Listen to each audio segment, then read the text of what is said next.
Under the bright autumn light of Bellinzona, Switzerland, the historic walls of Castelgrande Castle set the stage for a moment of quiet diplomacy. Cameras clicked, flags fluttered, and a symbolically choreographed meeting unfolded, a meeting that could reshape the next chapter of economic cooperation between China and Switzerland. As Chinese Foreign Minister Wang stepped into the medieval courtyard, greeted by Swiss Foreign Minister Ignazio Cassis, the contrast between old European architecture and the new age of artificial intelligence was striking. Both men smiled, exchanged handshakes, and posed before the cameras, a gesture familiar in form, but deeply significant in timing. This visit comes at a delicate moment for global trade.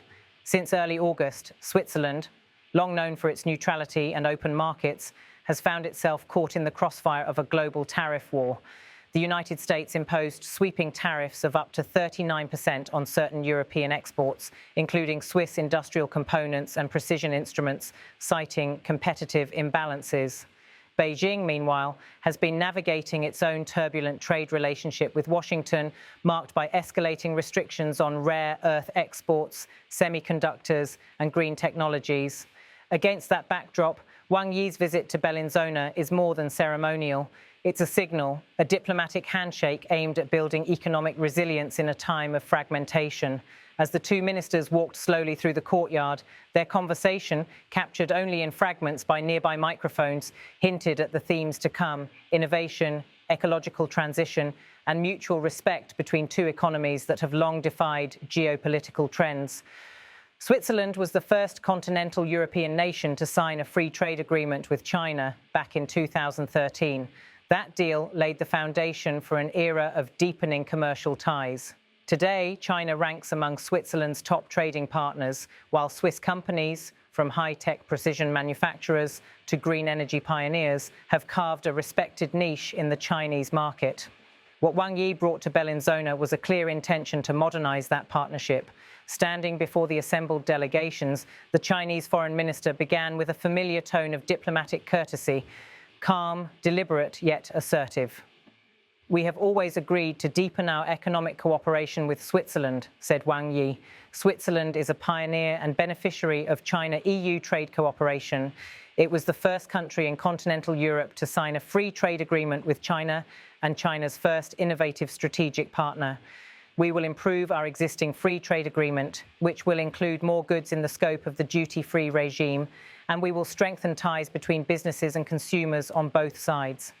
Behind those words lies a strategic message. In a world increasingly divided by tariffs and technology restrictions, China is seeking to cultivate relationships that emphasize openness, innovation, and pragmatic cooperation. Switzerland, known for its cautious diplomacy and world-class technological ecosystem, presents a natural fit. At the negotiating table, Wang Yi's tone shifted from ceremonial to visionary. "We are willing to strengthen our cooperation with Switzerland in emerging fields such as artificial intelligence, advanced manufacturing, and ecological transition," he said. "We are convinced that combining the innovative capabilities of Swiss companies with the vast Chinese market will inevitably produce a positive response, leading to mutually beneficial, visible, and high-quality cooperation outcomes." It's a statement that resonates with the current trajectory of global economics, where artificial intelligence, clean energy, and sustainability form the new pillars of competitive advantage. For Beijing, the partnership offers a chance to access cutting-edge European know-how. For Bern, it opens doors to a market of 1.4 billion consumers at a moment when access to the US market has grown uncertain. 我们一致同意要深化务实合作。瑞士是中欧经贸合作的先行者，也是受益者，是第一个同中国签订自贸协定的欧洲大陆国家，也是中国第一个创新战略伙伴。双方目前正在加快打造自贸协定的升级版，更多的商品将会纳入到零关税的范围，也更好地惠及双方的企业和广大的消费者。The Swiss Foreign Minister Ignazio Cassis took the floor next, his remarks bridging European restraint and pragmatic optimism. In light of the current geopolitical instability, he began, Switzerland has adopted a clear position, prioritizing dialogue, economic and cultural exchanges, and relations based on the rule of law. That is why we want to stabilize our relations with the European Union, continue negotiations on the removal of customs barriers with the United States, and attach great importance to strategic dialogue with China and the modernization of our 2014 free trade agreement, the only one on the European continent. Those words reflect Switzerland's long-standing approach, a small but influential nation, leveraging its neutrality and technological prowess to maintain bridges across global divides. Cassis's mention of rule of law was a subtle reminder of the framework that underpins Swiss foreign policy: engagement without alignment, openness without dependence. The meeting continued behind closed doors, where both delegations, a blend of trade officials, economists, and technology advisors, discussed what insiders describe as a substantive update to the 2014 agreement. Among the key items, expanding tariff-free categories to include AI-related hardware, robotics components, and eco-materials used in green infrastructure. Also on the agenda was cooperation on carbon neutrality standards, an area where Switzerland has been pushing European leadership and where China, as the world's largest emitter, faces growing international scrutiny. For both sides, the symbolism of holding these talks in Bellinzona, far from the political capitals of Bern and Beijing, was intentional. The quiet Ticino canton, nestled between lakes and alpine ridges, offered an image of calm neutrality amid global economic turbulence. From a wider perspective, this meeting aligns with Beijing's renewed push to strengthen ties with Europe at a subcontinental level, not just through Brussels or Berlin, but through smaller nations whose innovation and stability can complement China's industrial scale. In recent months, Wang Yi's diplomatic calendar has included visits to Hungary, Serbia, and now Switzerland, all part of a broader recalibration of China's European outreach strategy. For Switzerland, whose economic model depends on open access and stable supply chains, these ties are essential. After Washington's tariffs, Swiss exporters faced mounting pressure to diversify. Some Swiss companies in sectors like watchmaking, precision instruments, and biopharma began shifting exports toward Asian markets. China, with its demand for advanced machinery and clean tech expertise, has emerged as a critical destination. Observers also note that Wang Yi's emphasis on ecological transition carries special significance. China is racing to meet ambitious green targets, including peaking carbon emissions before 2030 and achieving carbon neutrality by 2060.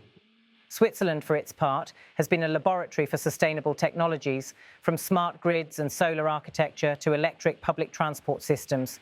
Cooperation in this field is expected to bring not only trade, but shared research projects, academic partnerships, and joint innovation hubs. During the closing ceremony, as the two ministers exchanged final remarks, journalists noted the absence of overt political rhetoric, a deliberate choice in an era when trade diplomacy is often laced with confrontation.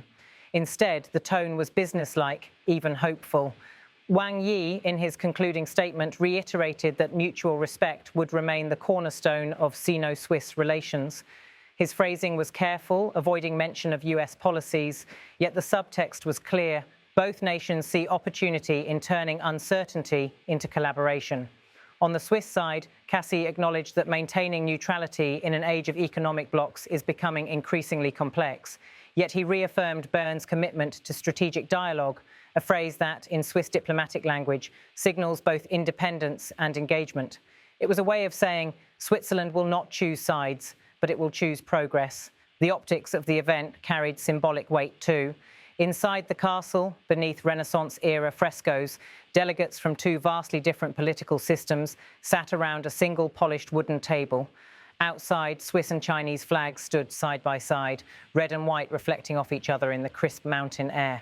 It was the kind of image that foreign ministries crave, calm, constructive, and forward-looking.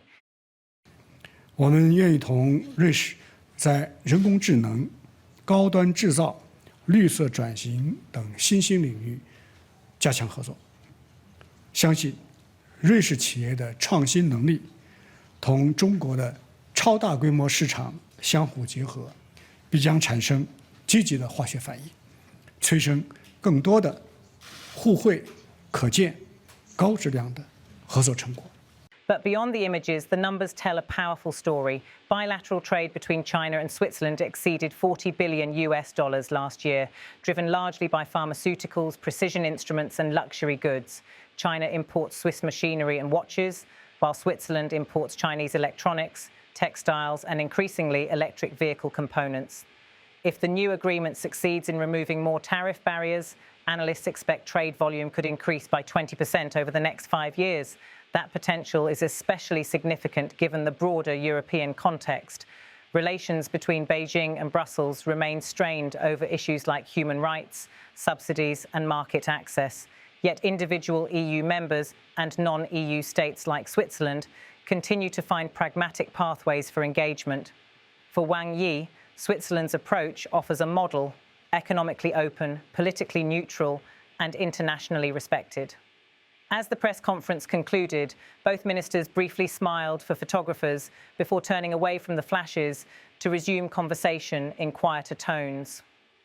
Their body language, relaxed, almost cordial, contrasted sharply with the tension that dominates much of today's global diplomacy.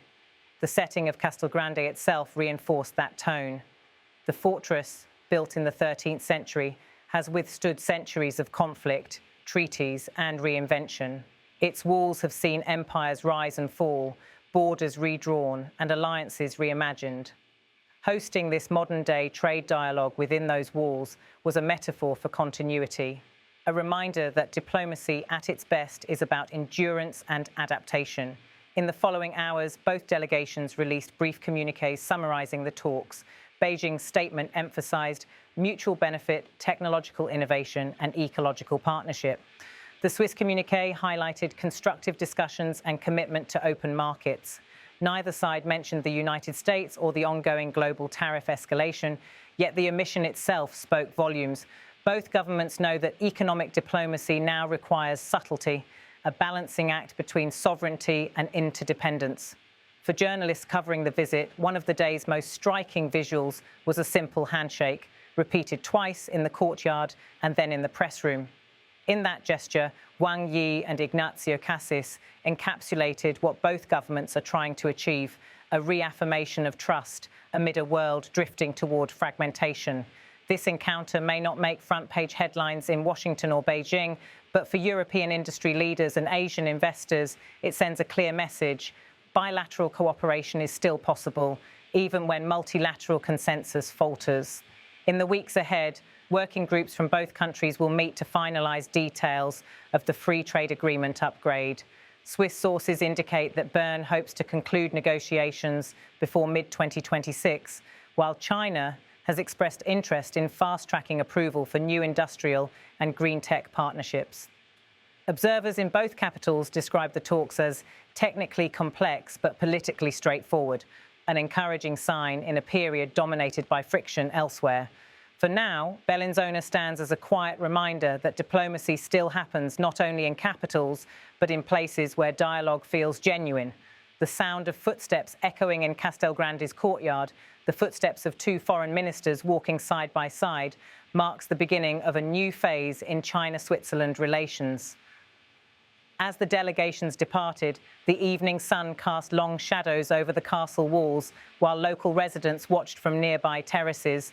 A moment of history had unfolded in their midst, understated yet significant. In a season of tariffs and trade wars, two nations had chosen to talk about innovation, not isolation, cooperation, not confrontation.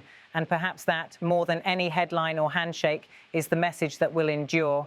A quiet but profound statement from the heart of Europe that bridges built through mutual respect and shared progress can still hold, even when global tides turn rough.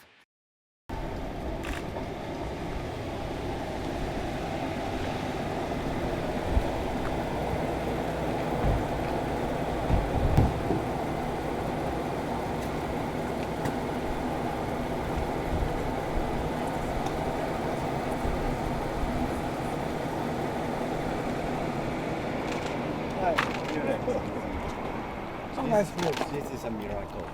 Thank you so much for being here. On time. This is our wall. You will say later on the wall. that stopped the North from the South many, many years ago. It was to pay taxes. Really so glad that you accepted the invitation. Let's make a picture together. Okay.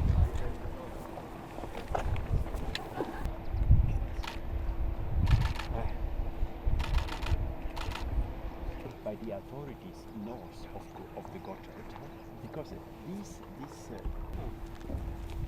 how's your eye? Is he okay?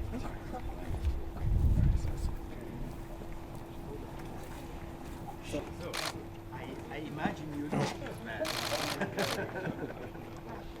Thank you very much for coming. We have already known each other. Yeah, wonderful. Thank you so much. Good. Such a pleasure to meet you, Minister. Pleasure to meet you, madam. Hello. So once again, welcome.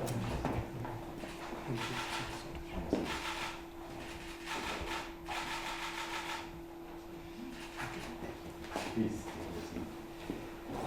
So, let's do. This is your hometown. Absolutely, you're right. And it is a great honor for me. I can't believe my eyes that you decided, in fact, to come.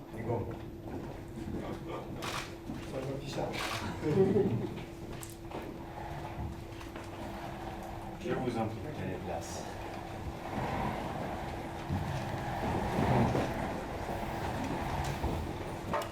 Numéro 1, chinois, numéro 2, français. On change la langue. Les étoiles se sont alignées pour nous accueillir ici. Soyez donc. 家乡要举行好的这样的会话。今天我是如约而至，我们还续签了本地合法的协议。至于文化和旅游里面。 Grazie per l'attenzione e le cedo volentieri la parola.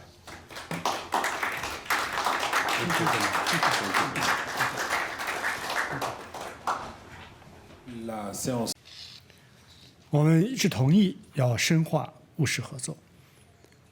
瑞士是中欧经贸合作的先行者，也是受益者，是第一个同中国签订自贸协定的欧洲大陆国家，也是中国第一个创新战略伙伴。双方目前正在加快打造自贸协定的升级版，更多的商品将会纳入到零关税的范围，也更好的惠及双方的企业和广大的消费者。我们愿意同瑞士在人工智能、高端制造、绿色转型等新兴领域加强合作。相信瑞士企业的创新能力同中国的超大规模市场相互结合，必将产生积极的化学反应，催生更多的互惠、可见、高质量的合作成果。 Di fronte all'attuale instabilità geopolitica, la Svizzera assume una posizione chiara puntando sul dialogo, su scambi economici e culturali e sulle relazioni basate sulle regole del diritto. Per questo vogliamo stabilizzare le nostre relazioni con l'Unione Europea, per questo continuiamo a negoziare l'eliminazione delle barriere doganali con gli Stati Uniti e per questo attribuiamo grande importanza al dialogo strategico con la Cina e alla modernizzazione del nostro accordo di libero scambio del 2014, l'unico nel continente europeo.